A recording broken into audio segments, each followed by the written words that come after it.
looking day 4. Now we still have game number 2, and that was cutting it close for Team Philippines, Too right? close. Way too close. What if we have a game 3 here? Oh my goodness gracious. I don't think my heart can take it, to be fairly honest with you. And yeah, expanding rivers. And now for the side of Team Cambodia, they will be on that first pick. Now, themselves, they can force out the Paquito. We saw Meng Kong on that Yuzong as well. His decision-making skills are good. He knows how to play the map macro, and you don't want to give that over. That Paquito right now is just extremely very strong. And also, that Marcel has been banned out in the first game as well. Now, we did see the Freya being a problem in the previous series. Whether or not that will be a problem now, we're not too sure. Looks like the draft is going a little bit slower. Both teams are taking their sweet time to really examine what has happened and of course analyze a little bit more into this game, because especially for Team Cambodia, they are on match point. They need to be really careful with how they draft. They do not want to give this game away to Team Philippines. Yeah, right now, so definitely at the side of Team Philippines, they will be looking towards that second stage of the ban. Kalea has been picked out, and now also the ban coming through from the side of Team Philippines. It will be the Fredrin as well, right? Fredrin really, in terms of having that insane teamfight capability, having that taunt available along with the Appraisal's Wrath turn, something that we've yet to see so far for the side of this game. Are yet to be thrown away into the banning pool as of yet. Let's not forget about Marcel. There's a lot of heroes that we need to talk about. Harif, you know, Claude, all of that jazz. But some of these, or if not most of these, are going to be leaked out. Paquito is finally taken away. Cambodia, they do not want to deal with that. Yeah, and this is why, I mean, at the same time, right? This is limiting the options, because they can pick up the Marcel now if they want to go for it, right? I don't think See so, whether there was 3 in that pool, right? Marcel, that Freya, and also the Paquito. To be fair, I think that Boxia still worked out pretty darn fine for Team Cambodia. So as much as possible, if they are able to get Your team is picking. I mean, you gotta pick it. It's a problem. As I said, if you are a good player, you are gonna play the Marcel. And yeah, we missed out Marcel in many of those games that where Marcel was just not banned, not picked. So to see Cambodia finally picking out, I wouldn't say finally, but to see Marcel being picked up for Cambodia is definitely fresh of fresh Your air. team is picking. yeah, it's Fresh of breath air. Breath of fresh air. and Boxia being picked up from the side of Team Philippines so far. And now for the side of Team Cambodia, they will have that Claude available if they wish to go for it. And also that Tusin as well, right? So Marcel, Claude, Tusin. That would be a very good opener for the side of Team Cambodia. Not revealing too much, not revealing the car strategy as well. But of course, same time, they don't have that catch available. Marcel is just information. He's just disrupt. He's not an initiation tool. So we'll see how that is gonna work out for them. And I do agree with you with the current pool of heroes. Having those two definitely sounds good. I always love a Juicin, especially if you do have a member such as Marcel that is able to, you know, give a lot of window and a lot of space. In this case, they've decided to pick up the Claude, which is great. And of course, with Archive for themselves. Yeah, and going with that gold lane pick of that carry as well. So giving that problem to the Akai where you're able to burst him down outside of the heavy spin timing. If carry does find a window where you're able to latch on to the Akai, well, that's going to be a lot of damage. And they take out that mid lane capability of the Gord as well. They don't feel Tusin is going to be a threat. They feel that Gord is much more of a priority as well. Since they pick up a Eve, I would agree so. So right here, no more Gord that is currently available for Cambodia to pick out. At least, I'm pretty sure that the Juicin is going to be the next one that is going to be in the eyes of Team Philippines. Well, for Team Cambodia, they need to look out for XP laners as well as roamers that they need to kind of take out from Team Cambodia. And at this point in time, what the Team Philippines lack of is going to be setup and utility. So heroes such as, I would believe, like a Cho, especially since they have a carry, will always be great. Anyone that is able to set up the team, set up for the team, and maybe even pick off are going to be one of the prime need or the prime heroes that needs to be taken away. Yeah, and if they're looking at the EXP lane as well, you have the monster that is Venuya that is there.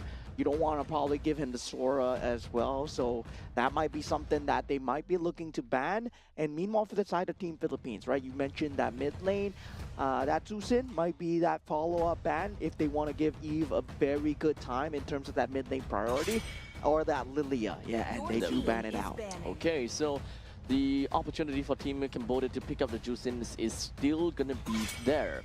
Now, the Cho taken away, great. Now with Cho as well as the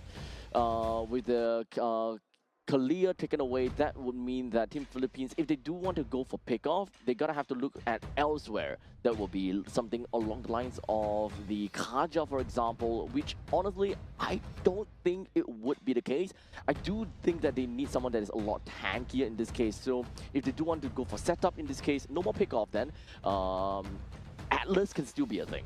Yeah, Atlas, there's a Sora in terms of the EXP lane pick. There's also the Lapu Lapu, just in case you want to play against the anti-Akai kind of build. But they go for the Khalid instead, right? Having that setup capability and also that mid clear for the Eve as well. So they're prioritizing the lane for Papico here. Okay, so that would mean that they're playing a little bit more towards setup, not particularly into the pickoff strategy. So that is going to be the that's going to be the roam. We're just going to be leaving out the XP. If they're going to be playing such a setup-based composition, as you mentioned, Sora might still work out, but they're going to wait it out a little bit and see what is going to be the next two picks for Team Cambodia. They're lacking of a mid laner, and they are also lacking of a roamer. In this case, for the side of Team Cambodia, they do have a little bit of a divey composition. As you mentioned, Juicing is great. Alod.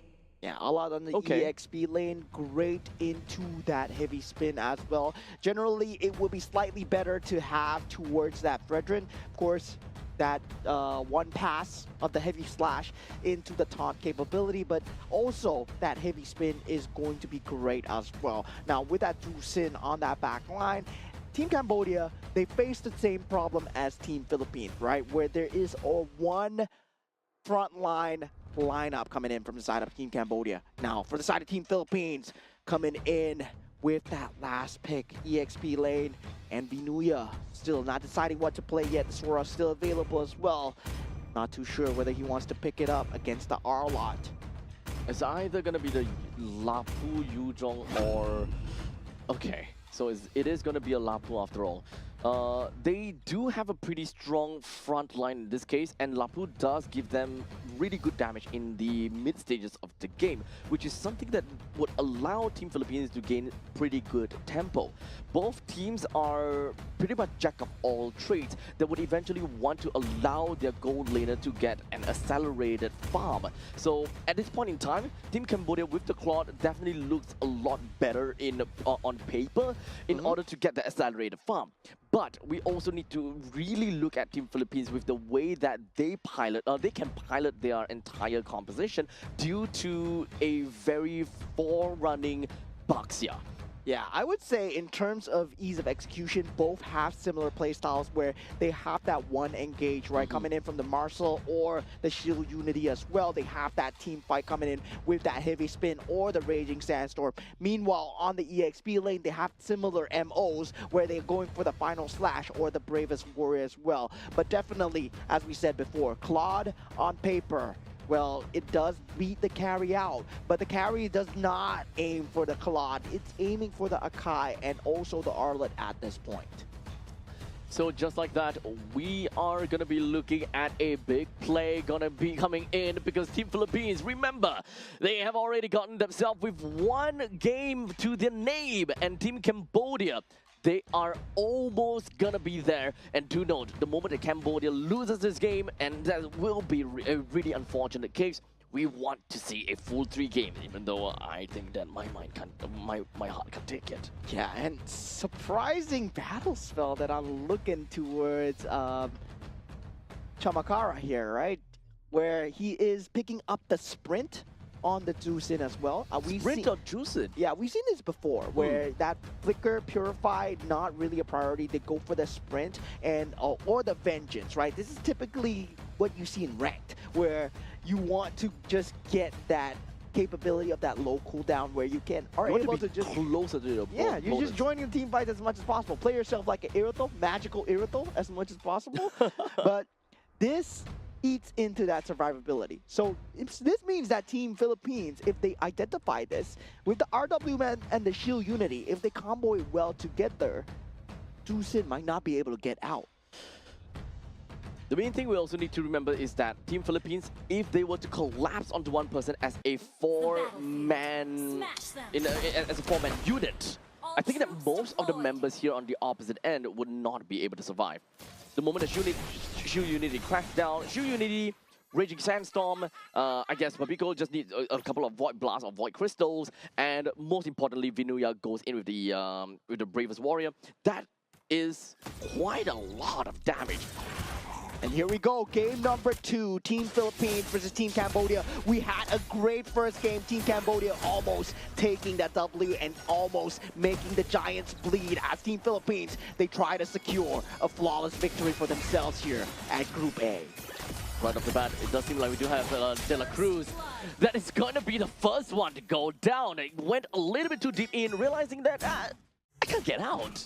Yeah, at that point, yeah, you're just trying to deal the damage towards that enemy mid laner, I would guess. And okay, Pabiko's still having that ability to get that mid lane pressure going now. Pabiko trying to stop that recall coming in. Small little optimizations coming out inside of Team Philippines so far. Now, I'm very curious to see how that gold lane is going to go. And for Odom at this point, I would say having that Marcel right now looks very good for the side of Team Cambodia. The target prioritization coming in from De La Cruz does look to be really iffy. I'm not too sure what exactly happened. Seems like it kind of auto selected onto the Juicin 3 times in a row. He even had to get out of it, out of turret range using the flicker, only for him to go back in again with the passive. Definitely not part of what he wanted to do. I think the nerves are slowly getting to him. Yeah, at this point, well, anybody would feel the pressure here. As Team Philippines right now, they're trying to secure that perfect road. And now for the side of Team Cambodia, they smell blood in the water, right? They made them bleed in that first game. Top lane, definitely a lot more about trading with one another, but the real party is going to be down to the bottom lane. Both of the junglers, or rather one of the junglers, is currently at a pretty good spot, level 5. RWM has been popped. Pabiko takes out that turtle with the usage of the RWM. Now the ultimate being popped from the side of Juicin does get himself into safety. Team Philippines, they will disengage for now. They won't want to try and go further. Yep, the only thing that they can manage to get is, of course, that turtle tick, and that is honestly more than enough. Now, we didn't really quite take the moment in time to kind of talk about the side lanes and how this game is going to look like, right? So we can definitely expect that at this point in time, we are already past the level 4 stage. So having to see a Lapu Lapu already at level 5 being access to the Bravest Warriors, then Arlott is definitely going to have quite a bit of issue moving in and trying to be on the same lane priority as the Lapu Lapu. So middle lane from the side of Team Cambodia, they really need to look out for this. Yeah, definitely do. That Shield Unity timing as well is going to be very key for the side of Team Philippines in trying to get these early damage through. But they have that early awareness system, right? Odom on that Marcel as well. Essentially, if you play this character correct, you have all the information. Basically, you have the map hacks, and you're able to deal so much disrupt with the photos as well. Now, Raging Sandstorm, the flicker is being just so good at the foresight as well. Now Golden Hour not enough as the rest of Team Philippines. They just crash on in. And now with that Team Cambodia, they actually respond back and take out Roam for Roam. Yep, Roam from Rome literally did not go to literally did not mean too much, except for the fact that Viana is the one that got that kill. And for Team Cambodia, it was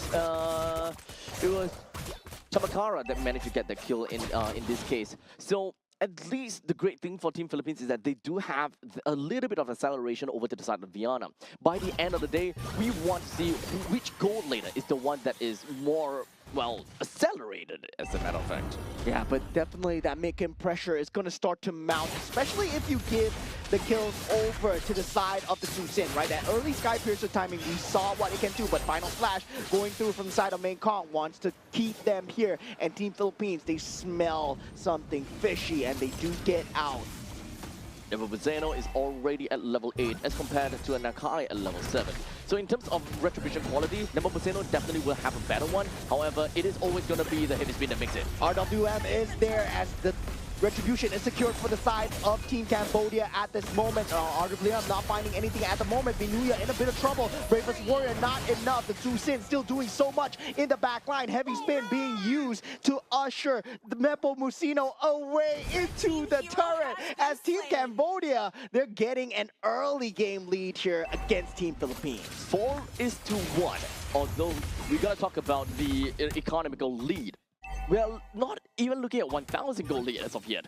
So that 3 additional kills that Team Cambodia have for themselves may not be that big of a deal just yet. Because getting those kills but not translating them to any form of standing objectives is definitely going to be a little bit tough for them to, you know, find and reap more rewards. Yeah, but 1 turtle each, they still have a lot of information going through. De La Cruz will be that main target. Actually, they're looking at the turret, right? And De La Cruz was just in the way. And we talked about objectives. Now, Team Cambodia, they know that the 5-minute mark is up, right? The gold plating is no longer there, and they're looking for the tier 1s. With the fact that the T1 turret in the top lane taken down is a massive thing for Team Cambodia. So a switcheroo when it comes down to the gold laners is going to be expected. That means that Arlet is no longer going to be stuck down in the bottom lane. Arlet can now start to roam with the team, and Team Cambodia can be a lot more threatening in some of these team fights. And I gotta say, Favin doing a great job of accelerating the farm so far, right? And naturally, you are going to do better against that carry as well. But now Team Philippines, they grouped up towards that mid lane. They're expecting a push on that mid lane as well. They're trying to just foresee it. But meanwhile, Team Cambodia, they just sit. They have a free turret in the bottom lane even. Almost free at the very least. Not too sure if whether Vinuya will be able to clear out the entire wave fast enough. Indeed, it does seem like he will be able to. However, it's just a slipper. Yeah, now forcing out the flicker, out of Pabico. The RWM is already cut short now with that Nepo Busino in a bit of danger here. He will be trying to get out, and he does do so now with the placing duet in the back line. Favin is here on the scene now with that. Main Kong actually finds the finish on the De La Cruz as Vinuya gets dragged back in, and with the Bravest Warrior, still not enough. Flicker available, but now free turtle for Team Cambodia. Unfortunately for Team Philippines, they definitely have an idea that they can't take this fight very well. They are not at the stage where they have good amount of damage, and to be fairly honest, and especially if they're going 5v5, it will be so much more difficult for Team Philippines to take this fight solely because of the presence of the Marcel. If you kind of take a look at this, throughout the entire team fight, we do have Team Philippines that really want to put themselves right in the face of the opponents. However, because of the fact that we do have that Juicin, it makes it so much more difficult. Now Raging Sandstorm using the heavy spin to disengage. A clean one coming out from side of Team Cambodia. RWM unable to get anything so far. And Team Cambodia, they actually take the jungle and disengage. Now 4,000 gold advantage is slowly starting to mount up here. Team Philippines, they lost every single one of these T1 turrets. Unfortunately, we're looking at a 4,000 gold deficit for Team Philippines, and this is actually pretty darn scary.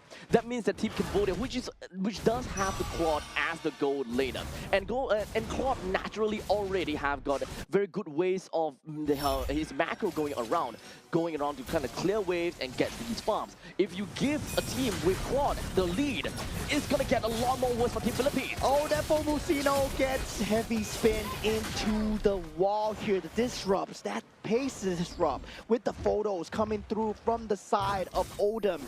Just proving to be too much, right? Marcel, we can see why it's such a strong pick. I gotta say, if you're not picking this up, you're trolling, right? And Team Cambodia are showing why you're trolling because they picked up that Marcel, and right now they're doing so well with it. Blazing Duet is there, and Team Philippines, they will be forced to disengage and give up more space for now. Of course, in the mid stages of the game, Team Cambodia, they do have the classic combo of an Akai plus the Arlet, which eventually will give the Arlet a lot of these free dashes to deal damage for absolutely free, especially if someone has been pinned onto the wall. So no matter what, as long as Team Cambodia is able to find a heavy spin, you can more or less expect that Mengkong will get a lot of damage being racked up over to the side of Team Philippines. So Team Philippines will need to remember that. Yeah, but they still have to be wary, right? There's no purifies on the side of Team Cambodia. If they do find a Raging Sandstorm into that combo, now heavy spin has to be used. Pabiko actually taken out without the use of the RWM. Blazing Duet following behind, dealing insane amounts of damage. Nepo Musino trying to get out, but not able to. The Boxia going down. That's the front liner gone. Team Philippines just has to exit the crime scene here as Vinuya now in danger as Odom, well, just ushering him away. Yep, this is kind of the situation where as long as you have got a Juicin, it really helps the team a lot in target prioritization because it just gives such a big cue that, hey, this guy is unable to attack, go for him. And literally the entire team will find him, will just collapse onto him, and there's really nothing that the opponents could do. Yeah, I mean, Team Cambodia, they got the Marshall, right? That early information into that team fight, and then the heavy spin being forced out from the side of Chandaban into Pabiko as well. So, yeah, just great disrupt. Great usage of that photos coming out from the side of Team Cambodia. Now securing that Lord, 7,000 gold lead. And unlike the previous game, they have no entryway of playing that macro back into the map, right? Vinuya on that Lapu Lapu, well, he's not the same as the Paquito. Nope, not the same at all. He's currently at the stage where, unfortunately, the power spike of that Bravest Warrior is no longer there. He is just mostly gonna be a massive sandbag that can deal decent amount of damage. Right at level 4 is where you can pretty much expect that Vinuya can deal a lot of damage, but now it's slowly starting to get that, getting whittled down to an all-time low already. Yeah, now all the tier 2 turrets have been destroyed. RWM is there, but it's not enough to go for the save. The golden hour actually onto Nepo Musino just to secure the team fight. Now with the final flash coming through from Mengkong, that is huge for the side of Team Cambodia. Now double kill coming out from the side of Changkara and triple kill as the team members of Team Philippines goes down, and Team Cambodia, they get a maniac against Team Philippines, and finally putting their end to their flawless streak here as we go 1-1 in this series.